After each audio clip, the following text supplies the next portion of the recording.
What's up, everybody? This is Mike with Insatiable Thirst. I'm back with the 7th episode of Insatiable Thirsty Thursday. Today, we're drinking one of my favorite local beers, Panic, from Track 7 Brewing Company.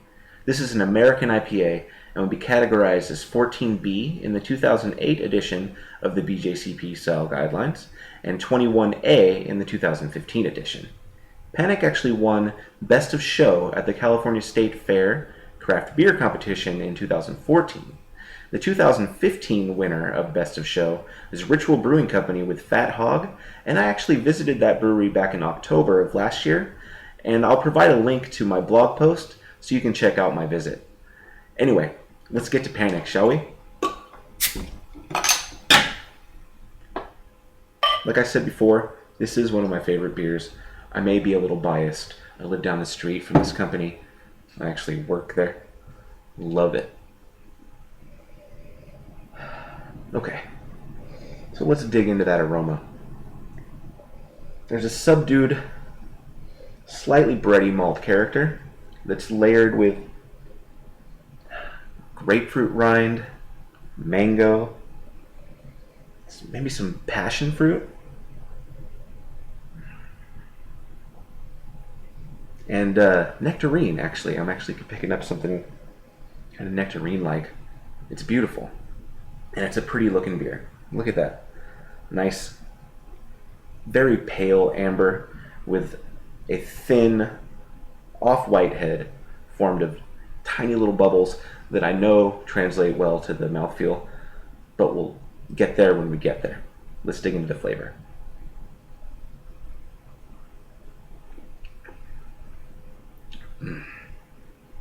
Okay, so what I noticed in the aroma is exactly opposite on the flavor. So what I get first on the flavor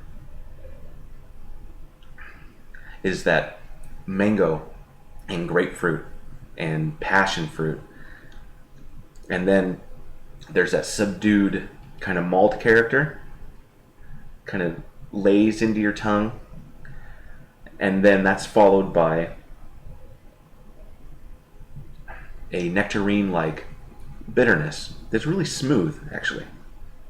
This is a delicious beer, and it's very refreshing.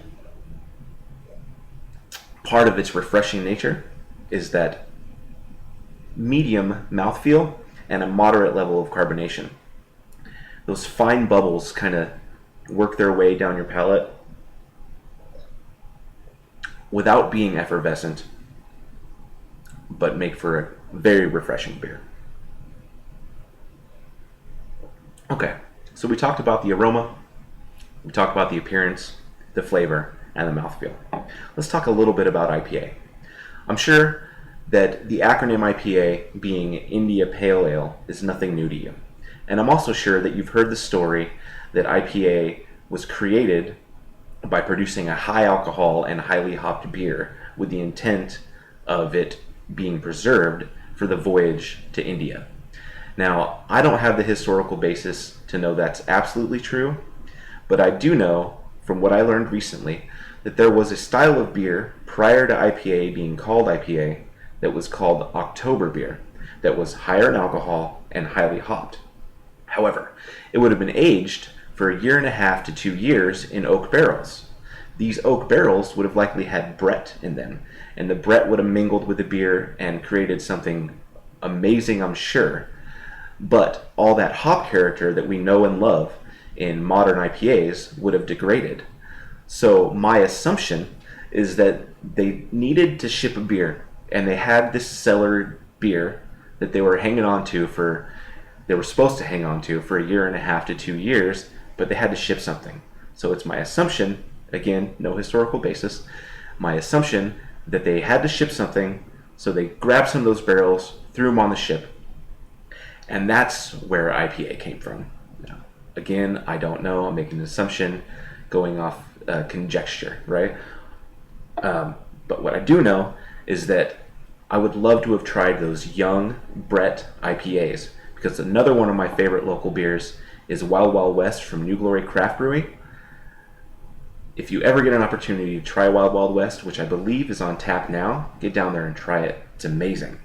But We've talked a little bit about IPA. We've talked about Panic. We've talked about its mouthfeel, its appearance, its flavor, and its aroma. And as per usual, it's been a pleasure drinking with you. Cheers.